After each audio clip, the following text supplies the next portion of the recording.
If day trading is too stressful or you just don't want to deal with the volatility of the market, M1 Finance has got you covered. This easy-to-use trading platform basically lets you build your own index fund out of companies that you believe in. And if you use my link at chainsawccc.com/M1, M1 Finance will give you a free $30 just for signing up and funding your M1 account.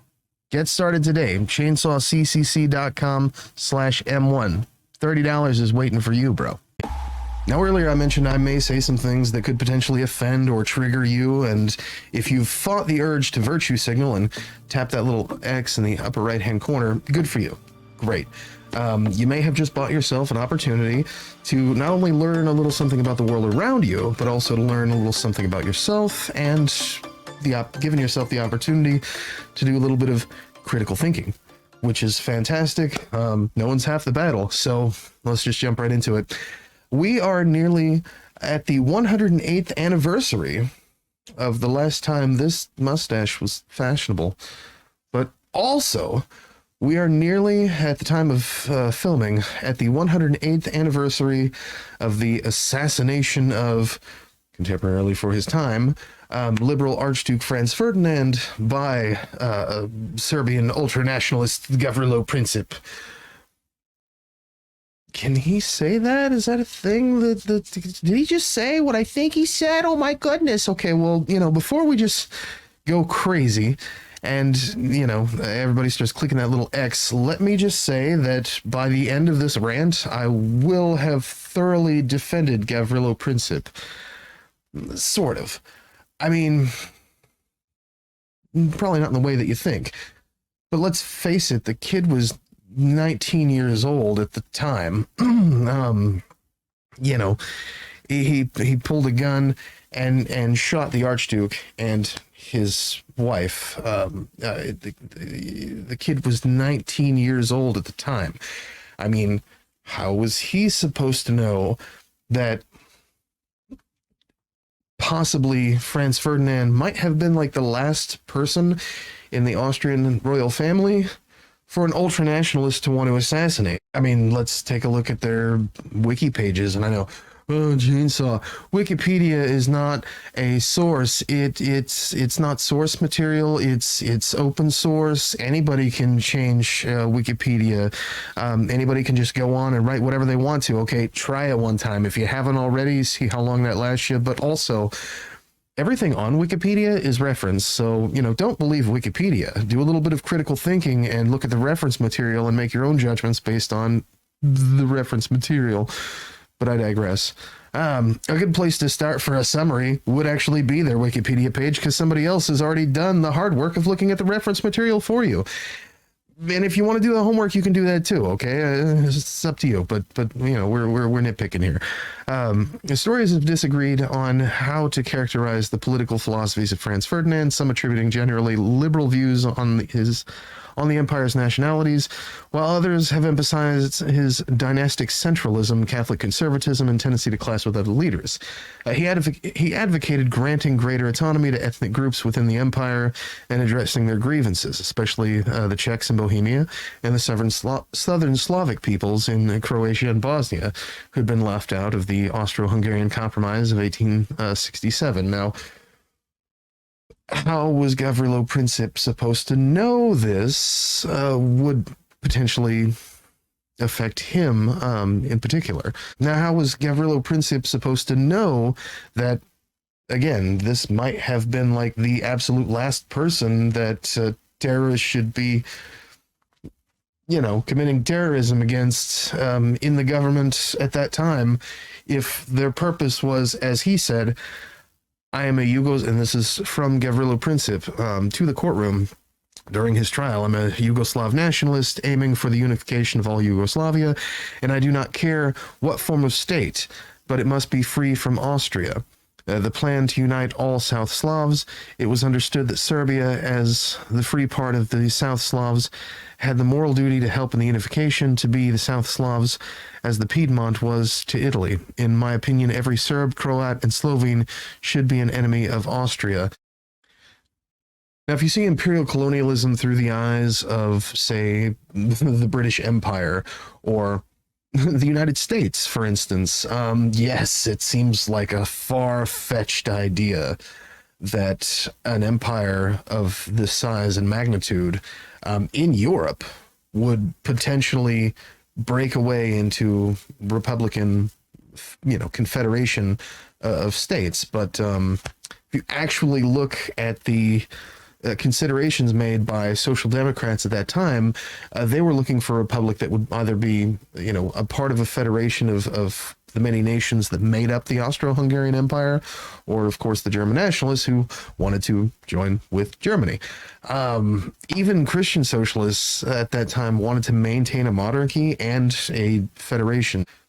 A more liberal Austro-Hungarian Empire, or Southeast European Empire, or straight up a United States of Southeast Europe, which would have been a little bit more ideal. It's not out of the realm of possibility to consider that someone like Archduke Franz Ferdinand, which again, we are talking about the politics of Southeast Europe in the early 1900s. But again, we are talking about literally 30 years after, cowboys in the Wild West. I mean, the electric light bulb cars, so if you're looking at the politics of this time, through your liberal virtue signaling, look, John Adams was a very, very special dude, and don't cancel Lincoln, okay? I'm just saying. So how was a 19-year-old kid like Gavrilo Princip supposed to know this sort of thing? A decried, Yugoslav nationalist who was in support of a nation state for all southern Slavs, including Serbs, Croats, and Slovenes. Of course, it doesn't mention Bosniaks, but that's another discussion for another time. Well, let's look at the group that he comes from. I mean, in 1914, their oath to, in 1914, the oath that they had to swear, by entering into the society, I, by entering into this society, do hereby swear by the sun which shineth upon me, by the earth which feedeth me, by God, by the blood of my forefathers, by my honor and by my life, that from this moment onward and until my death I shall faithfully serve the task of this organization, and that I shall at all times be prepared to bear it for any sacrifice. I further swear by God, by my honor, and by my life, I shall unconditionally carry into effect all its orders and commands. I further swear by my God, by my honor, and by my life, that I shall keep within myself all the secrets of this organization and carry them with me into my grave. May God and my brothers in this organization be my judges at any time I should wittingly fail or break this oath. And what was the task of this organization? Well, unification or death. Or as they called it, Narodna Odbrana, national defense, which gave Pan-Serbism a focus and an organization. Pan-Serbism, of course, akin to Pan-Germanism, which led to the unification of Germany, the Prussian Empire, but also led to Nazism after all of this, and Pan-Slavism, across what would later become the Soviet Union, which is causing problems today in the Russia-Ukraine thing. Okay, so you might be thinking, Chainsaw, what does history and your mustache have to do with anything that's happening today? Well, let's just jump right into that. So on the subject of Pan-Serbism in particular, you may recall the events that took place after World War I. Is a little thing called World War II. Google it. I don't have time for all that. You may also recall the formation of the Yugoslav state. One time was a kingdom. After that, it was a lot of things, okay? I don't have time for that. Toward the end, you may also recall the dissolution of the Yugoslav state, the civil war in Yugoslavia. Again, literally hours upon hours of reading, and of course, it happened in the 90s, so we have the luxury of having video. News broadcasts, live video footage. You can watch the whole thing in living color. Well, enter Serbian President Aleksandar Vučić. You may recall that back in July 1995, commenting on NATO's bombing campaign against the army of Republika Srpska's, the VRS positions during the Yugoslav War. Vučić said in the National Assembly that for every Serb killed, we will kill 100 Muslims. Only a few days after the Srebrenica massacre, when more than 8,000 Muslim Bosniaks were killed by the VRS and other paramilitary groups from Serbia. Read about it, it's just horrendous. I mean, the entire war is just full of this kind of thing. So at least at the time, in the mid-90s, the current Serbian president was very, very, very adamant about and in favor of, and speaking publicly to the government about his pro stance on ethnic cleansing of Muslim Bosniaks. At that time, they were trying to stay in the one country, but that's a whole thing. So later, it was during Vučic's term as Minister of Information that Slavko Čuruvija, a prominent journalist who reported on the Kosovo War, and this is in '99, he was murdered in a state-sponsored assassination. In 1999, before the assassination took place, Vučić gave a front-page interview to the tabloid Argument in which he stated, "I will have my revenge on Slavko Čuruvija for all the lies he published in Čuruvija's newspaper." In 2014, of course, he apologized to Čuruvija's family for having waited so long to bring the perpetrators to justice, and thanked everyone who was involved in solving the case for their work.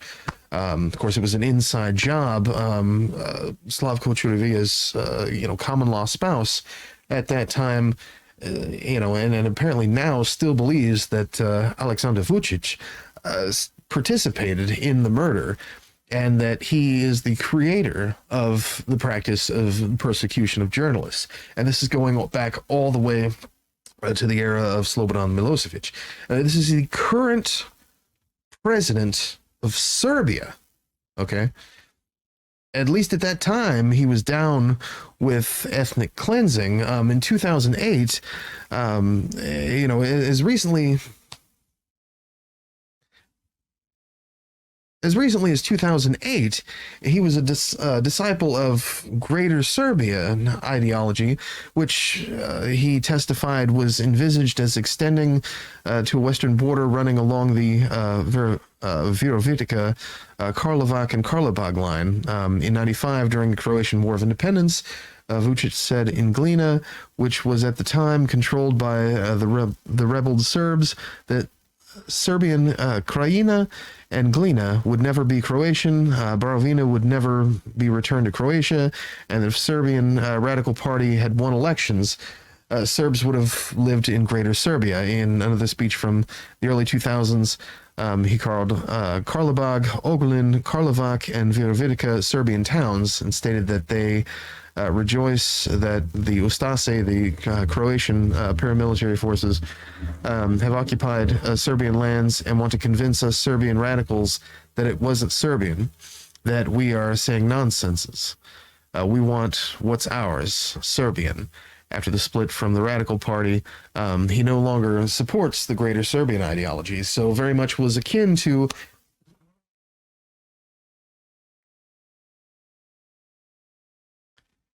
And so up until 2008, even, he was a disciple of the Greater Serbian ideology, which is very much akin to what we would have seen with Gavrilo Princip and the Black Hand. It's basically just pan-Serbism, except they don't include Bosniaks and Slovenes and Croats and the other people of the former Yugoslavia. They basically want the medieval Serbia, the medieval Serbian Empire, to be a medieval Serbian, I guess, republic, dictatorship, if it's him as the president now. And that was up until 2008 when he renounced that he doesn't feel this way anymore. Out of the blue, out of the goodness of his heart. The man, now he is not exactly 19, This man was born in 1970. So yeah, definitely. Yeah, I mean, the guy's a little bit older than me. You know, you can call a spade a spade. Okay, but this is the current president of Serbia. Now wait a minute, wait a minute. Why is Chainsaw picking on Serbia? Well, Chainsaw isn't picking on Serbia, but Chainsaw is definitely going to pick on ultra right wing nationalists who seem to facilitate other ultra right wing nationalists. So I caught this just last week in the AP. China makes semi-secret delivery of missiles to Serbia. So, Belgrade AP, Russian ally, Serbia took the delivery of a sophisticated Chinese aircraft system in a veiled operation this weekend amid Western concerns that an arms buildup in the Balkans at the time of the war in Ukraine could threaten the fragile peace in the region. Holy crap.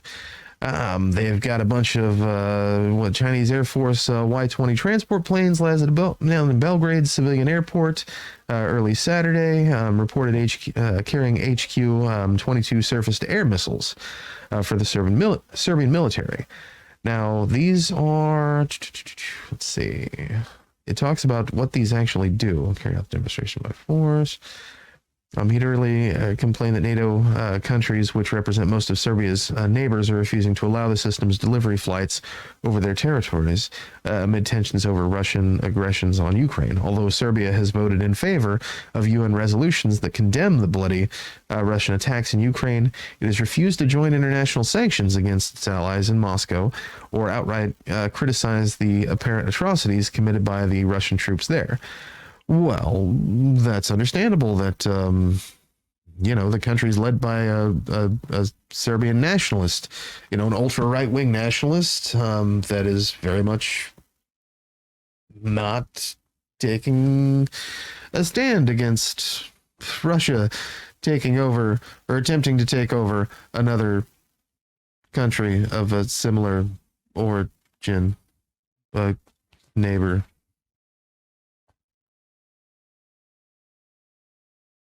And, well, the country is run by an ultra right-wing nationalist who is very much enamored with other ultra right-wing nationalists, like the one who is in charge of Russia. Back in 2020, U.S. officials warned Belgrade against the purchase of HQ-22 anti-aircraft systems, who export versions is known as the FK3. They said that if Serbia really wants to join the European Union and other Western alliances, it must align its military equipment with Western standards. The Chinese military system has been widely compared to the American Patriot and the Russian S-300 surface-to-air missile system. It's got a shorter range. Serbia was at war with its neighbors in the 1990s, so that's an interesting way of saying that there was a civil war in a country that doesn't exist anymore, and Serbia was one of other belligerents in that war. The country, which is formally seeking EU membership, has already been boosting its armed forces with Russian and Chinese arms, including warplanes, battle tanks, and other equipment. The 2020, it took delivery of Chengdu Pterodactyl-1 drones, known in China as the Winglong.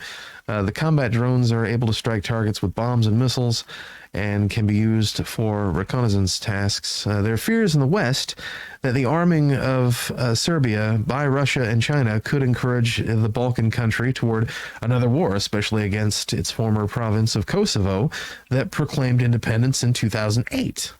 Serbia, Russia, and China don't recognize Kosovo's statehood, while the United States and most Western countries do. Well, okay. So the very next day, China says regular military supplies delivered to Serbia. Beijing AP, China said Monday its military planes delivered regular military supplies to Serbia. In its first comments on an unusual operation, Foreign Ministry spokesperson Zhao Lijiang told reporters the operation was part of the two countries' annual cooperation plan, does not target any third-party countries, and has nothing to do with the current situation. Well, Zhao gave no further details. The plane's arrival prompted heavy speculation They were carrying the HQ-22. Serbia's defense ministry did not immediately respond to requests for comment from the Associated Press. Serbian President Aleksandar Vučić, that guy who's down with ethnic cleansing, all but confirmed the delivery of the medium-range systems that was agreed to in 2019, saying on Saturday that he will present the newest pride of the Serbian military on Tuesday or Wednesday. The veiled operation this weekend came amid Western concerns that arms buildup in Balkans. Serbia and China have long shared strong ties, partly out of a common disdain for Washington. Great. Serbians nurture resentment over NATO's 1999 air campaign during the Kosovo conflict, in which the Chinese embassy in Belgrade was hit. NATO called the incident, which sparked the violent demonstrations in Beijing, a mistaken bombing, an explanation China and many others have long rejected. Despite claiming to be neutral, China has largely sided with Russia in the Ukraine conflict, and many Serbians are sympathetic to Moscow. Although Serbia has voted in favor of UN resolutions that condemn the Russian attacks, they refuse to join international sanctions. First weekend flights could be the largest overseas operation by the Chinese domestically developed large transport plane yet, displaying the country's strategic transport capabilities. The Communist Party newspaper Global Times said Monday. So there's that. But then I caught this at this point, slightly over an hour ago. Ukraine rejects Serbian bomb threat claims on Russian flights. What? Oh, here we go. So, weird, huh? Belgrade AP. Ukraine on Monday rejected as baseless and false the accusation made by Serbia's president that Ukraine's secret service is behind a series of hoax bomb threats against Air Serbia flights to Russia. Serbia President Aleksandar Vučić has claimed that the foreign intelligence services of Ukraine and an unidentified European Union nation are doing that. The pro-Russian Serbian leader did not provide evidence for his claim. Other Serbian officials have alleged that the threatening bomb hoax emails had been sent to Serbia from either Poland or Ukraine. Vučić's statements about Ukraine's alleged involvement in bomb threats to Serbian air carriers flying to Russia are false. Ukraine's foreign ministry spokesman Oleg Nikolenko said in a statement, the Serbian national carrier is the only European airline besides Turkish air companies which has not joined EU flight sanctions against Russia over its war in Ukraine. Several Air Serbia flights to Moscow and St. Petersburg have been delayed or had to return to Belgrade after the anonymous bomb threats. Vučić said, although the flights to Russia are not making a profit because of frequent returns to their base in the Serbian capital, the flights will continue as a matter of our principle. So, tanks, planes, trains, and automobiles, and now alleged bomb threats being made by Ukraine or potentially from Poland. We'll stay on top of the mess that is Serbia's adventures in European and world affairs. We're going to take a short break, jump right back into it. Webull is the stock app and trading platform that everybody's using, and I mean everybody's using. You've seen it all over YouTube. I use it on my own channel to show what's happening in the market. You pay zero commission fees. You can own fractional shares. You can even trade cryptocurrencies and access real-time market data. Use my referral link, chainsawccc.com/Webull. That's chainsawccc.com/Webull, Webull, and get you 2 free stocks. Simply by opening an account and depositing any amount, get you 2 free stocks from Webull. Believe me, you're going to want this one. So we're going to bring it home just a little bit, and I want you to keep this in mind the next time you hear someone on the right talk about how Biden or the Democrats are doing everything that they can to let illegals overrun our country. And that they're just busing illegals in and that our borders are wide open, right? I want you to keep this next part in mind. So I caught this around the same time. Associated Press reports U.S. speeds entry for Ukrainians as more reach Mexican border. Tijuana AP, the U.S. has sharply increased the number of Ukrainians admitted to the country at the Mexican border as even more refugees fleeing the Russian invasion follow the same circuitous route. Now, I think it goes without saying why there are refugees fleeing Ukraine and coming to the United States, right? or at least attempting to. A government recreation center in the Mexican border city of Tijuana grew to about 1,000 refugees Thursday. According to city officials, a canopy under which children played soccer for only 2 days earlier was packed with people in rows of chairs and lined with bunk beds. Tijuana has suddenly become a final rest stop. Tijuana has suddenly become a final stop for Ukrainians seeking refuge in the United States, where they are drawn by friends and families who are ready to host them and are convinced the U.S. will be a more suitable haven than Europe. Word is spread rapidly on social media that a loose volunteer coalition, largely from Slavic churches in the western United States, is guiding hundreds of refugees daily from the Tijuana airport to temporary shelters where they wait 2 to 4 days for U.S. officials to admit them on humanitarian parole. In less than 2 weeks, volunteers worked with U.S. and Mexican officials to build a remarkably efficient and expanding network to provide food, security, transportation, and shelter. U.S. officials began funneling Ukrainians Wednesday to a pedestrian crossing in San Diego that is temporarily closed to the public, hoping to process 578 people a day. There with 24 officers, said Enrique Lucero, the city of Tijuana's director of migrant affairs. Vlad Fedorishin, a volunteer with the Access to a waiting list, said Thursday that the U.S. processed 620 Ukrainians over 24 hours, while about 800 others are arriving daily in Tijuana. Volunteers say the U.S. was previously admitting a few hundred Ukrainians daily. CBP didn't provide numbers in response to questions about operations and plans over the last 2 days, saying that it's expanded facilities in San Diego to deal with humanitarian cases. On Thursday, Ukrainians steadily arrived and left the bustling rec center, wheeling large suitcases. Some wore winter clothes and unseasonably warm weather. Tijuana camp that held hundreds of Ukrainians near the busiest border crossing with the U.S. was dismantled. Refugees dispersed to the rec center, churches, hotels to wait. Volunteers who wear blue and yellow badges to represent the Ukrainian flag but have no group name or leader started a waiting list on notepads and later switched to a mobile app normally used to track church attendance. Ukrainians are told to report to a U.S. border crossing as their numbers approach. A system organizers likened to a waiting for a restaurant table. Now, not to downplay the need for humanitarian aid for these people, for these refugees who are basically having their lives, torn apart in their home country, in their hometowns, right? Not to downplay that at all, but it really goes to show. I mean, wasn't it just not too long ago we saw Border Patrol roping folks down there at the river? I'm just saying, like, that's they were also refugees, seeking asylum, but maybe it's just me. Maybe it's just me. It could just be me. Could it just be me?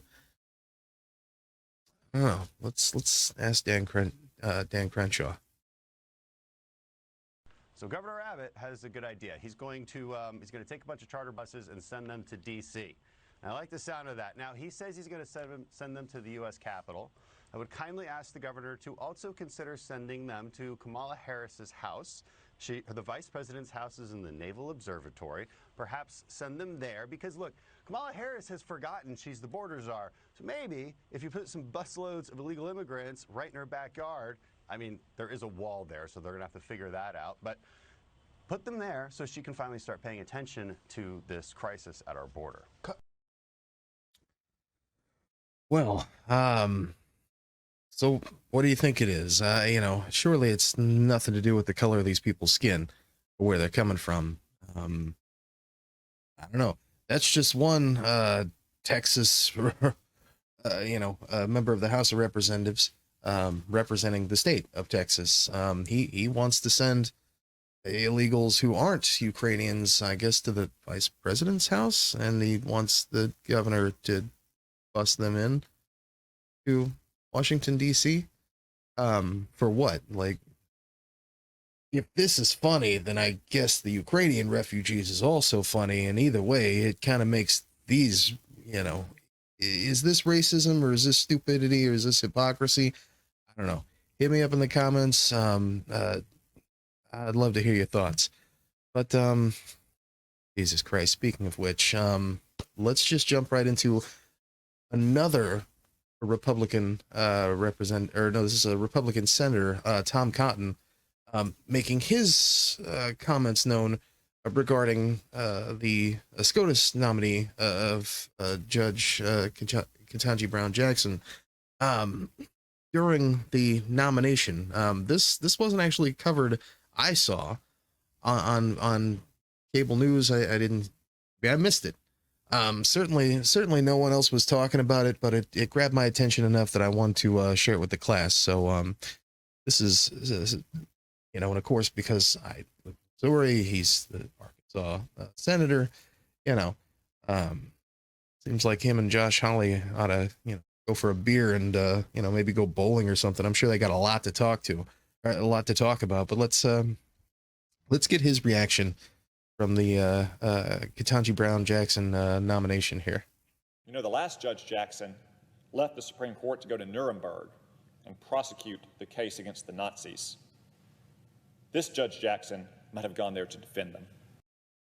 All right, that's freaking cute, right? That's freaking cute, considering all the things that we just, that some of us learned about the Serbian president and have witnessed firsthand over the last few weeks regarding the Russian dear leader. But so this is Tom Cotton doubling down on his stupidity and blatant racism. Yeah, call a spade, folks. Senator, you made some news yesterday with a comment that you made about Judge Ketanji Brown Jackson that I wanted to ask you about regarding her defense when she was a federal public defender of Guantanamo Bay inmates. Here's what you said yesterday. The last Judge Jackson left the Supreme Court to go to Nuremberg and prosecute the case against the Nazis. This Judge Jackson might have gone there to defend them. Now, again, she was in the federal public defender's office at that point. She says she didn't get to pick and choose her clients. This really is a matter of due process. And I'm wondering, why make that link between Judge Jackson and the Nazis and the Nuremberg trial? So, John, when she was in the federal public defender's office, she said that she was assigned 4 cases involving terrorists. But one of those cases she continued to represent when she was in private practice and could choose her own clients. She took on 2 more matters in which she signed friends of the court briefs in which she was advocating on behalf of Guantanamo terrorists. So that is 3 cases in which she voluntarily advocated for the terrorists at Guantanamo Bay, in which she accused American soldiers of committing war crimes. I frankly have no patience for it. COVID-19 vaccinations are safe. That's great. And so this is just some of the most disgusting things that we're going to hear from folks on the right, senators, congresspeople, presidential candidates, if you will, and of course the political pundits. Never cease to amaze me with the things that come out of their mouth that are either homophobic, transphobic, and of course racist. It's surprisingly unsurprising and never satisfying. And I think that goes both ways, because they don't seem to be satisfied with just how disgusting they can be. Got a whole nother topic for discussion, but I think we'll leave it there for now. Thanks for tuning in, and see you in the next one.